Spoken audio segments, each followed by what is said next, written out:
నమస్తే. కేటీఆర్ కాంగ్రెస్ ప్రభుత్వంపై చేసినటువంటి కామెంట్స్‌పై మంత్రి సీతక్క కౌంటర్ ఇచ్చారు. కేటీఆర్ ఏమన్నారు? ముఖ్యంగా కాంగ్రెస్ పార్టీ అధికారంలోకి రావటానికి ఏవేవో హామీలు ఇచ్చింది, వాగ్దానాలు చేసింది. వాటి అమలు ఏది అని అడిగారు. అలాగే రైతు బంధు, రుణమాఫీ గురించి కూడా రాహుల్ గాంధీ గారు ఏవేవో చెప్పారు. అవి కూడా ఆచరణ లేదు అని చెప్పి మాట్లాడినటువంటి నేపథ్యంలో దానికి కౌంటర్‌గా మంత్రి సీతక్క స్పందించారు. ముఖ్యంగా మేము ఏదైతే వాగ్దానాలు ఇచ్చామో 6 గ్యారంటీలకు సంబంధించి 100 రోజులు టైం పీరియడ్ పెట్టుకున్నాం. ఖచ్చితంగా మాకు అవకాశం ఇవ్వాలి. మేము ప్రజలకు చెప్పింది అదే. ఈరోజు చేసేస్తాం, ఆ రోజు చేసేస్తాం అని చెప్పలా.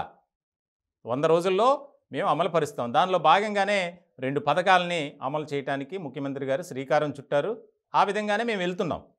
దానికి అనవసరమైనటువంటి రాద్ధాంతం చేయకూడదని చెప్పి కౌంటర్ ఇస్తూనే కొన్ని అంశాలని ప్రస్తావించారు. ముఖ్యంగా ఎన్నికలకు ముందు బీఆర్ఎస్ పార్టీ ప్రచారం చేసింది. ఏమని చేసింది?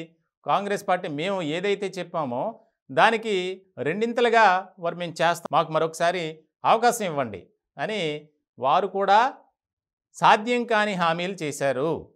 మేము అలా కాదు. గత 10 ఏళ్లుగా బీఆర్ఎస్ పార్టీ ఏం చేసిందో అందరికీ తెలుసు. కాబట్టి వాటిని నమ్మే పరిస్థితి లేదు ప్రజల్లో కూడా. మీరు అనవసరంగా మాట్లాడొద్దని కౌంటర్ ఇచ్చారు. అలాగే ముఖ్యంగా పెన్షన్ని మేము 4000 ఇస్తామంటే బీఆర్ఎస్ 5000 ఇస్తామంది. అలాగే రైతు బంధు కింద 15,000 మేము ఇస్తామంటే 16,000 బీఆర్ఎస్ పార్టీ అంది. అలాగే గ్యాస్ 500కే మేము ఇస్తామంటే బీఆర్ఎస్ పార్టీ 400కే ఇస్తామని ప్రజల్ని మోసం చేయాలని చూశారు. కానీ వారి పప్పులు ఉడకలేదు. ఎందుకనంటే ఇప్పటి వరకు నమ్మి మోసపోయారు ప్రజలు.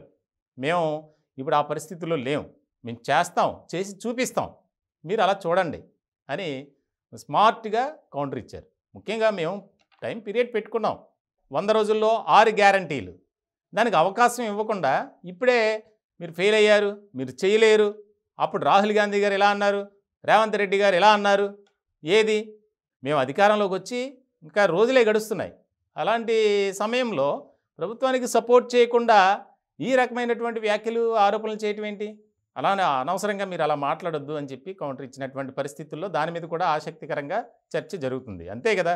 వాస్తవానికి 2 పర్యాయాలు బీఆర్ఎస్ పార్టీ ఇచ్చినటువంటి హామీలు కానీ, వాగ్దానాలు కానీ, మేనిఫెస్టోలో అంశాలని ఎన్ని అమలు చేశారు?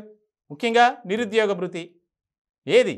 నిరుద్యోగులను ఆదుకోవడానికి బీఆర్ఎస్ సిద్ధంగా ఉంది అని ప్రగల్భాలు పలికారు. కానీ అమలు మాత్రం శూన్యం.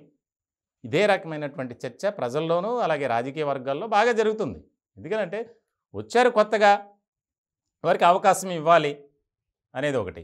పార్టీ నుంచి అయితే కాంగ్రెస్ పార్టీ అయితే బీఆర్ఎస్ పార్టీ మీరు అధికారంలో ఉన్నప్పుడు చేసినటువంటి అప్పుల్ని మేము తీర్చడానికే తలమునకలై ఉన్నాం. ప్రతిదీ రివ్యూ చేయాల్సి వస్తుంది. ఏ డిపార్ట్మెంట్లో ఎంత అవినీతి జరిగింది, ఎన్ని అక్రమాలు చోటు చేసుకున్నాయనేది స్టడీ చేయాలిగా. ఆ అవకాశం కూడా ఇవ్వకుండా ఏదేదో మాట్లాడితే ఎట్లా అనేది ఒకటి.